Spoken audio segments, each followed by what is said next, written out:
ওগো মাবুদ, আপনি তো আমার আল্লাহ। আমি ছাড়া আপনার অনেক কোটি কোটি বান্দা আছে, আর আপনি ছাড়া আমার কোনো মাবুদ নাই। আপনি আমার জন্য একটা নতুন মাসালা তৈরি করে দেন। মহিলা চোখের পানি ছেড়ে ছেড়ে আল্লাহর দরবারে কান্দে।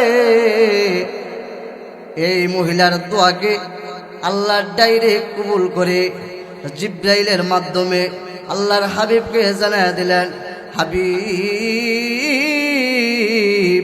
আপনার কাছে যে মহিলা আসছিল ওই মহিলার দোয়াকে আমি আল্লাহ কবুল করে নিয়েছি।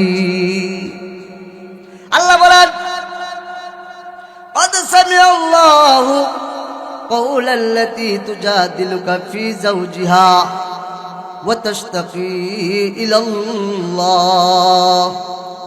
আল্লাহ তার হাবিবকে জানিয়ে দিলেন, হাবিব, আপনার কাছে যে মহিলা আসছিল ওই মহিলার কথা আমি আল্লাহ শুনেছি এবং তার দোয়াকে কবুল করে সে যেন তার স্বামীর কাছে হালালভাবে থাকতে পারে, আমি আল্লাহ সেই ব্যবস্থা করে দিব।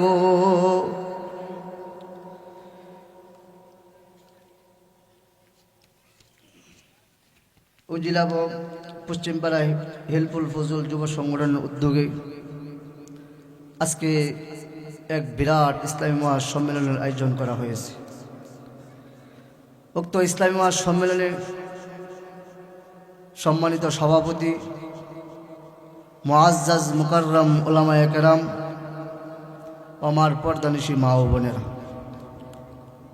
আমরা আল্লাহ পাক রব্বুল আলামিনের কাছে শুকরিয়া আদায় করি যে আল্লাহ পাক রব্বুল আলামিন আমাদেরকে মহব্বত করে মায়া করে এই কোন শীতের মধ্যে জান্নাতে একটা বাগানে, জান্নাতে একটা মজলিসে আসার বসার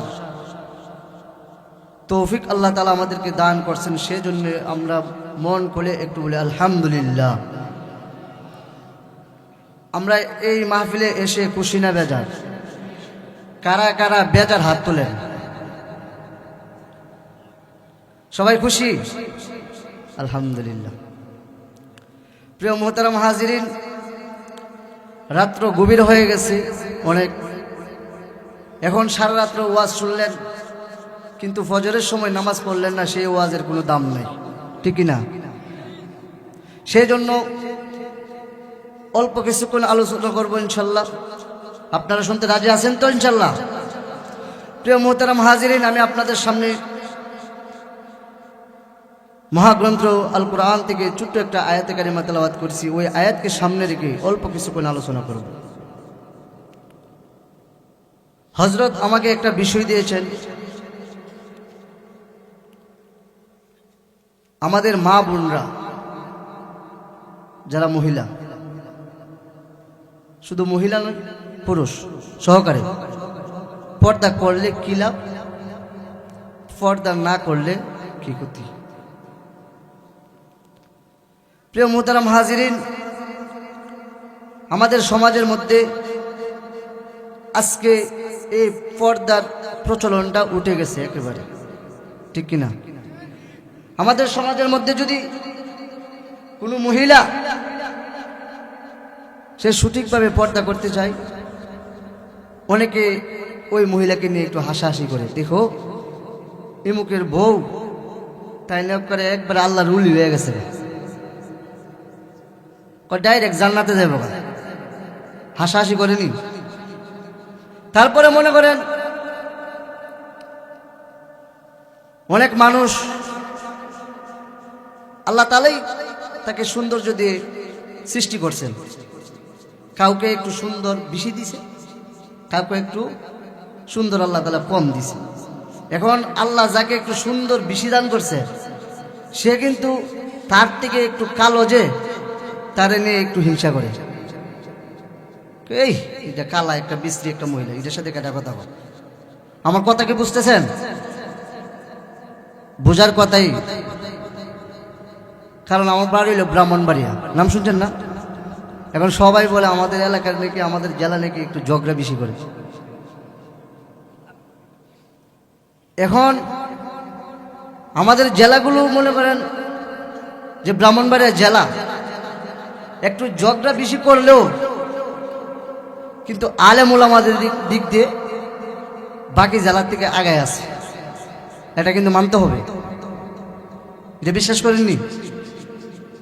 শুধু তাই নয়, আমাদের ব্রাহ্মণবাড়িয়া জেলা এখন আপনারা বলবেন নিজের জেলার গুণগান নিজেই গাইতেছে,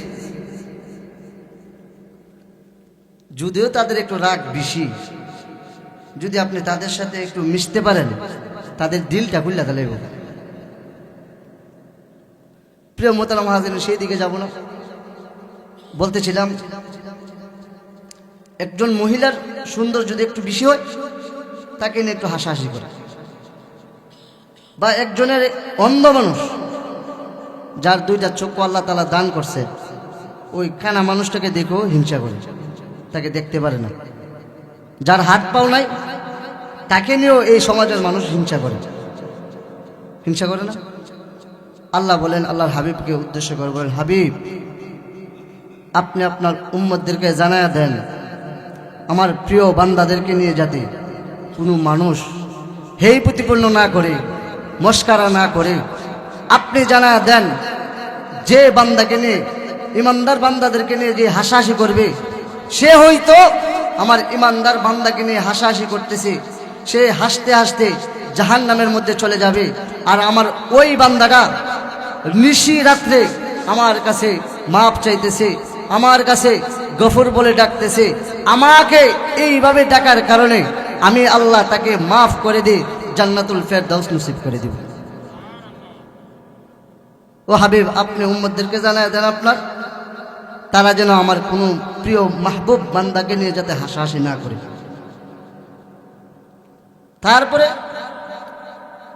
আল্লাহ পাক রব্বুল আলামিন হাবিবকে আবার উদ্দেশ্য করে বলেন, হাবিব আপনি বিশেষ করে মহিলাদেরকেও জানায় দেন।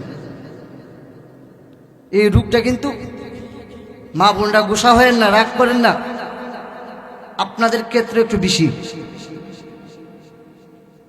বেশি কেন? এখন আমাদের সমাজের মানুষ বিবাহ শাদী করে একটা, করে কিনা? কিন্তু ইসলামী কোরআনের আইন অনুযায়ী, হুকুমত অনুযায়ী 4টা বিবাহ করা কি জায়েজ আছে। এখন যদি কোনো মানুষ 2টা করে, দেখবেন তার ঘরে প্রতিদিন ঝগড়া লাগতেছে, কারণ মিল নাই। ওই আল্লাহ পাক রব্বুল আলামিন তার হাবিবকে জানায় দেন, হাবিব আপনি সেটাও বলে দেন, কোনো মহিলা যাতে কোনো মহিলাকে নিয়ে হিংসা না করে, বিদ্বেষ না করে, তারা যেন মস্কারা না করে। কারণ আমার ইমানদার বান্দাবান্দি যদি আমার কাছে যা আবদার করে, আমি আল্লাহ তার আবদারগুলো কবুল করে নিই। আল্লাহর নবীর কাছে এক মহিলা গেছে, গিয়া বলতেছেন, ইয়া রাসূলুল্লাহ, ইয়া হাবিবাল্লাহ, আপনাদের কি অসুবিধা হচ্ছে? চলবে তো ইনশাল্লাহ? ওয়াজ চলবে তো ইনশাল্লাহ? কতক্ষণ পর্যন্ত চলবে? আলহামদুলিল্লাহ। এখন যারা এই জায়গাগুলো ফাঁক আছে, এই ফাঁকটা বন্ধ করলেন, তুই শয়তান আপনারে ওয়াসওয়াসা দিতে পারতো না, ফাঁকটা একটু বন্ধ করলেন। ও পানি পড়ে? ও আচ্ছা আচ্ছা, ঠিক আছে। আপনারা আবার বলবেন যে এত কষ্ট করে জায়গাটা গরম করছি, আবার ঠান্ডা জায়গার মধ্যে যাইতাম না, যে যেভাবে বইছেন এইভাবে বইয়ে দেন। প্রিয় মোহতারাম হাজিরিন, বলতেছিলাম এক মহিলা যার নাম খাওলা বিনতে সালাবা, এই মহিলা রাসূলের দরবারে গেছে, গিয়া বলতেছেন, ইয়া রাসূলুল্লাহ, ইয়া হাবিবাল্লাহ, নবী গো, শেষ বয়স, আমার প্রাণের স্বামীটাকে নিয়ে আমি চলতেছি, সংসার করতেছি, আমার বাচ্চা আছে, শেষ মুহূর্তে হাবিব আমার স্বামী আমাকে এমন একটা কথা বলছে, যে কথার কারণে আমি আমার স্বামী থেকে আলাদা হয়ে গেছি। বুঝতেছেন? আল্লাহর হাবিবের কাছে মহিলা গিয়া বলতেছেন, ইয়া রাসূলুল্লাহ, ইয়া হাবিবাল্লাহ, আমার স্বামী আমাকে তার মায়ের সাথে তুলনা করছে, আমার চেহারা, আমার আকার আকৃতি, আমার গঠন তার মায়ের মতন দেখতে নাকি। ওগো হাবিব, এখন তো মাসালা অনুযায়ী আমি আমার স্বামী থেকে আলাদা হয়ে গেছি, আপনি একটা আমাকে ফাইসালা করে দেন, আমার স্বামীর কাছে কিভাবে আমি হালাল হিসাবে থাকতে পারি। মহিলা গিয়া বলেন, ইয়া রাসূলুল্লাহ, ইয়া হাবিবাল্লাহ, নবী গো, শেষ বয়স, আমার 2টা সন্তান। ওগো হাবিব,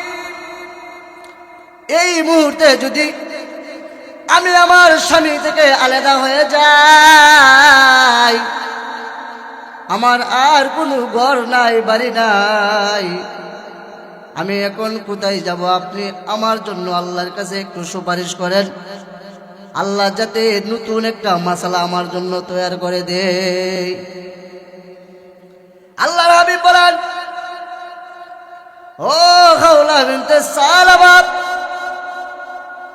এই বিষয়ে আল্লাহ কোনো নতুন মাসালা তৈরি করে নাই। যাও যাও, বাড়িতে চলে যাও, আল্লাহ যদি নতুন মাসালা তৈরি করে তাহলে তোমাকে জানায় দেওয়া হবে। মহিলা বাড়িতে চলে গেল, আর চোখের পানি ফেলে ফেলে কান্দে, আর বলে, ইয়া গাফুরুর রহিম, নাম তোমার আল্লাহ। জোরে জোরে, আল্লাহু ইয়া গাফুরুর রহিম, নাম তোমার আল্লাহ। শীতে তো লেছে, একটু জমানটা কইলেন, ইয়া গাফুরুর রহিম, নাম তোমার আল্লাহ, হো আল্লাহ। আল্লাহর কাছে কামদার বলে, ও আসমানের মালিক, জমিনের আল্লাহ, ওগো মাবুদ, আপনার হাবিবের কাছে গেলাম আমার সমস্যাটা নিয়ে। আপনার হাবিব বলে দিল আপনি নাকি নতুন মাসালা তৈরি করেন নাই। ওগো মাবুদ, আপনি তো আমার আল্লাহ, আমি ছাড়া আপনার অনেক কোটি কোটি বান্দা আছে, আর আপনি ছাড়া আমার কোনো মাবুদ নাই। আপনি আমার জন্য একটা নতুন মাসালা তৈরি করে দেন। মহিলা চোখের পানি ছেড়ে ছেড়ে আল্লাহর দরবারে কান্দে। এই মহিলার দোয়াকে আল্লাহ ডাইরেক্ট কবুল করে জিব্রাইলের মাধ্যমে আল্লাহর হাবিবকে জানায় দিলেন, হাবিব, আপনার কাছে যে মহিলা আসছিল ওই মহিলার দোয়াকে আমি আল্লাহ কবুল করে নিয়েছি। আল্লাহ বলেন, قد سمع الله قول التي تجادلك في زوجها وتشتكي إلى الله। আল্লাহ তার হাবিবকে জানায় দিলেন, হাবিব, আপনার কাছে যে মহিলা আসছিল ওই মহিলার কথা আমি আল্লাহ শুনেছি এবং তার দোয়াকে কবুল করে সে যেন তার স্বামীর কাছে হালাল ভাবে থাকতে পারে, আমি আল্লাহ সেই ব্যবস্থা করে দিব। আল্লাহ তাআলা তার জন্য নতুন একটা মাসালা তৈরি করে দিয়ে আল্লাহ তার দোয়াকে কবুল করে দিছে। ও মা বোনেরা, আজকে আপনারা বেপরদায় থাকার কারণে আপনার ঘরে আজকে আউল আর বাউল ফয়দা হয়, ঠিক কিনা? যে আউল বাউল আল্লাহ রাসূলকে নিয়ে কটাক্ষ করতে তার জিহ্বা কাঁপে না, যে আউল বাউল তার নবীকে নিয়ে কটাক্ষ করতে তার জিহ্বা একটু বই পায় না। মাগো, আপনি যদি একটু সতর্কভাবে চলেন, পরপুরুষ থেকে একটু যদি বাইচা চলেন, আপনার ঘর থেকে আব্দুল কাদের জিলানী পয়দা হবে, ঠিক কিনা? ও মা, আপনার ঘর থেকে হাফেজে কোরআন তৈরি হবে, যে হাফেজে কোরআনের কারণে আপনি হাসরের ময়দানে বিনা হিসেবে জান্নাতে যাইতে পারবেন। আপনি জানেন মা, এই মাহফিলের মধ্যে যারা আলেম ওলামা আছে, ছাত্র আছে, ও মা, আপনি জানেন একটা হাফেজে কোরআনের মা কাল কিয়ামতের দিন নূরের একটা মুকুট পরায় দেবে, আর বাকি মহিলারা বলতে থাকবে আমাদের মাথার মধ্যে মুকুট নাই, আমাদের মাথার মধ্যে কোনো চিহ্ন নাই। ওই যে আমাদের বাড়ির পাশের যে মহিলা আছে ওই মহিলার মাথার মধ্যে একটা কি একটা চিহ্ন, নূরের একটা মুকুট, এটার কারণ কি? তখন আল্লাহ বলবে এই মহিলার সন্তান কোরআনের হাফিজ হয়ে গেছে। আজকে আমাদের সমাজের মধ্যে আলেম বানাইতেছে, অনেকে এই আলেমদেরকে নিয়ে টিটকারি করে না? সরকারি চাকরি করে, আর যারা কওমি মাদ্রাসার মধ্যে পড়ে বলে তাদেরকে বলে তাদের সরকারি কোনো সার্টিফিকেট নেই। তারা কি করবে? মাদ্রাসার মধ্যে চাকরি করবে আর মসজিদের মধ্যে চাকরি করবে। মা শোনো, তোমার সন্তান যে হাদিস পড়তেছে, ও মা, ওই হাদিস কোন সাধারণ মানুষের হাদিস নয়। ওই মানুষ যে এই গাজীপুরের শ্রীপুরের মানুষের কথার হাদিস নয়। এই হাদিস হলো আখির নবী তাজেদারে মদিনা রহমাতুল লিল আলামিন, আমার নবী, আপনার নবী মুহাম্মদুর রাসূলুল্লাহ সাল্লাল্লাহু আলাইহি ওয়াসাল্লামের কথা। ও মা, আপনি জানেন ওই রাসূল যে হাদিস বর্ণনা করছেন, এক এক সূত্র আস্তে আস্তে এই পর্যন্ত এই আলেম ওলামাদের কাছে আসছে। কথাটা মনে হয় বুঝতেছেন না? এখন আমাদেরকে ধরেন, আমি বলি, অনেকে আমাকে প্রশ্ন করে যে হুজুর, আপনি কি আলেম হইছেন? আপনি কি হাদিস পড়ছেন? আমি বলি শোনেন, আমার হাদিসের সনদ আমার থেকে রাসূল আকরাম সাল্লাল্লাহু আলাইহি ওয়াসাল্লামের ধারাবাহিকভাবে আমার কাছে সনদ আছে। আপনাদের কাছে বলবো, শুনতে রাজি আছেন তো ইনশাআল্লাহ? এখন আপনি আমাদেরকে প্রশ্ন করতে পারেন যে হুজুর, আপনি কোন মাদ্রাসায় লেখাপড়া করছেন, কার কাছে হাদিস পড়ছেন? আমি বলবো শুনেন, আমি এমন এক মাদ্রাসায় লেখাপড়া করেছি, যেই মাদ্রাসার নাম আপনারা সবাই মনে হয় জানেন, ব্রাহ্মণবাড়িয়া জামিয়া ইউনিসিয়া ইসলামিয়া মাদ্রাসা। সবাই নাম শুনছেন না? জামিয়া ইউনিসিয়া মাদ্রাসার নাম শুনছেন না? যে মাদ্রাসার ছাত্ররা মোদি বিরোধী আন্দোলনের সময় শহীদ হয়েছেন, নাস্তিকরা যখন মাথা উঁচু করে দাঁড়ায়, যখন রক্তের প্রয়োজন হয়, ওই জামিয়া ইউনিসিয়ার মাদ্রাসা ছাত্ররা রক্ত দেয়। রাসূলের ইজ্জতকে হেফাজত করার জন্য যখন জীবন দিতে প্রয়োজন হয়, এই আলেম ওলামারা জীবন দেয়। সেই মাদ্রাসায় আমি লেখাপড়া করেছি। আমার কাছে আমার উস্তাদ, যার কাছে আমি বুখারী পড়েছি, ওই বুখারীর সর্বশেষ একটা হাদিস আছে। আল্লাহ রাসূল সাল্লাল্লাহু আলাইহি ওয়াসাল্লাম বলেন, কালিমাতানে হাবিবাতানে ইলার রহমান খফিফাতানে আলাল লিসান সাকিলাতানে ফিল মিজান সুবহানাল্লাহি ওয়া বিহামদিহি সুবহানাল্লাহিল আযীম। এই একটা সর্বশেষ একটা হাদিস। হুজুরকে জিজ্ঞাসা করে দেখেন, হুজুর এটা সর্বশেষ হাদিস না? সর্বশেষ এই হাদিসটা, এই হাদিসের সূত্র রাসূলুল্লাহ সাল্লাল্লাহু আলাইহি ওয়াসাল্লাম পর্যন্ত আমার কাছে আছে। আপনি মনে করতেছেন কওমি মাদ্রাসার মধ্যে পড়লে আমাদের সনদ নাই? শুনেন, আমাদের কাছে যে সনদ আছে, হুজুরদের কাছে যে সনদ আছে, এই সনদের কারণে আল্লাহ পাক রব্বুল আলামিন আমাদেরকে মাফ করে দিতে পারে। আপনাদের এই সন্তানদেরকে পড়াইতেছেন মাদ্রাসায়, এই সন্তানদের কারণে আপনার পুরো এলাকার মানুষদেরকে আল্লাহ তাআলা মাফ করে দিতে পারে, উসিলা বানায়। পারে কিনা? কারণ এই আপনাদের সন্তানদের মাধ্যমে আল্লাহ তাআলার কোরআন তাদের সিনার মধ্যে ধারণ করতেছে। এই কোরআন আবার মানুষের কাছে প্রচার করতেছে। প্রিয় মুহতারাম হাজিরিন, যেটা বলতেছিলাম, এই হাদিস আমার কাছে, এই হাদিস বর্ণনা করছেন আমার শায়েখ ও মুর্শিদ, যিনি বাংলাদেশের হেফাজত ইসলামের মহাসচিব আল্লামা শায়েখ সাজিদুর রহমান সাহেব। চিনছেন তো?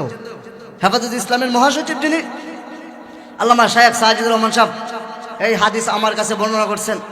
আল্লামা শায়েখ সাজিদুর রহমান সাহেবকে যদি আপনি জিজ্ঞাসা করেন, হুজুর আপনার কাছে এই হাদিস বর্ণনা কে করছে, উনি বলবেন ওনার উস্তাদ আল্লামা আব্দুল আজিজ রহমাতুল্লাহি আলাইহি। আব্দুল আজিজ রহমাতুল্লাহ আলাইহি এই হাদিস শিখেছেন ওনার উস্তাদ হুসাইন আহমদ মাদানী রহমাতুল্লাহি আলাইহির কাছে।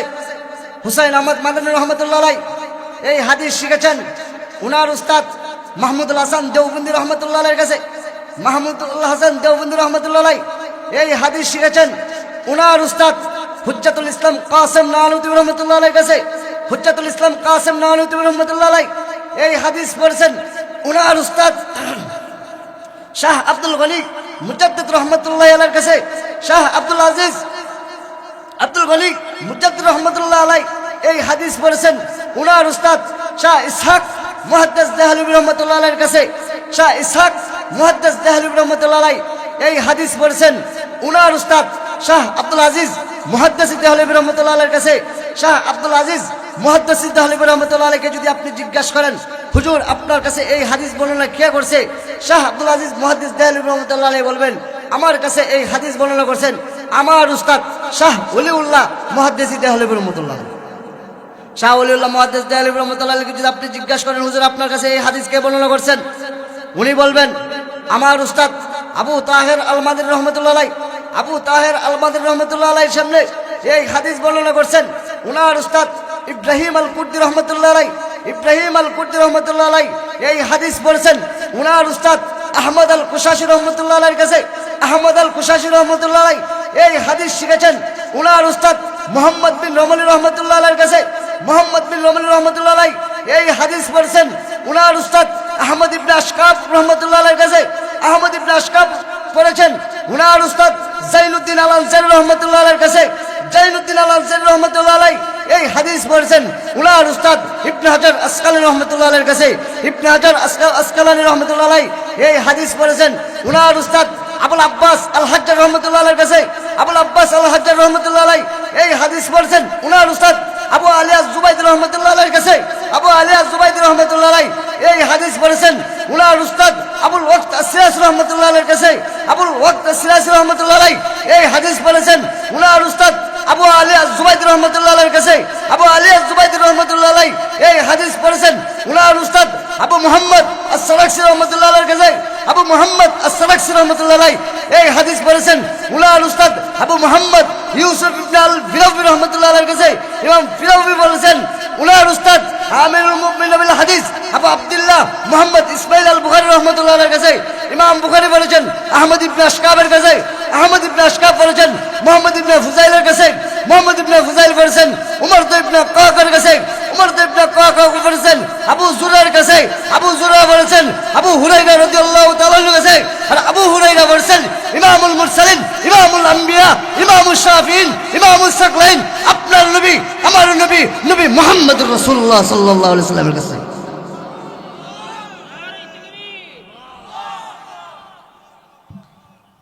প্রিয় মুহতারাম হাজিরিন, আমাদের সনদ আছে কিনা? আমাদের যে সনদ হুজুররা হাদিস পড়েছেন ওনারা একই সনদ। আপনার যে সন্তান মাদ্রাসায় পড়তেছে আগামী দিনে যে হাদিস পড়বে এই আপনার সন্তানও এই রাসূলের সনদের সাথে কানেকশন হয়ে যাবে। আর আল্লাহর নবীকে যদি আপনি জিজ্ঞাসা করেন, ও হাবিব আপনি কার কথায় এই হাদিস বর্ণনা করছেন, আল্লাহর নবী বলবেন আমার কাছে এই হাদিস বর্ণনা করছেন জিবরাইল আলাইহিস সালাতু ওয়াস সালাম। আর জিবরাইলকে যদি জিজ্ঞাসা করেন আপনি কার কাছ থেকে শুনেছেন, জিবরাইল বলবেন যিনি আল্লাহ আসমান সৃষ্টি করছে, যিনি জমিন সৃষ্টি করছে, যিনি সৃষ্টিকর্তা ওই রব্বুল আলামিন, আপনার আল্লাহ আমার আল্লাহ ওই আল্লাহ পাক রব্বুল আলামিন। তাহলে আমাদের সার্টিফিকেট এটা দুনিয়ার সার্টিফিকেটের সাথে মিল আছে? মিল নাই। কারণ আমাদের যে সার্টিফিকেট সেটা দুনিয়াতেও লাভ আখিরাতেও লাভ। আপনাদের সন্তানদেরকে আলহামদুলিল্লাহ মাদ্রাসায় দিবেন তো ইনশাল্লাহ, কোরআনে হাফেজ বানাবেন তো ইনশাল্লাহ। আমার জন্য দোয়া করবেন। আলোচনা বেশি করতে পারলাম না, অনেক দূরে চলে যাব। বিশেষ করে আমার জন্য সবাই দোয়া করবেন, মুসাফির মানুষ, হুজুরদের কাছেও দোয়া চাই। আল্লাহ তাআলা এই যতটুকু বলছি অতটুকু আল্লাহ তাআলা আমাদেরকে কবুল করে সকলে বলুন আমিন।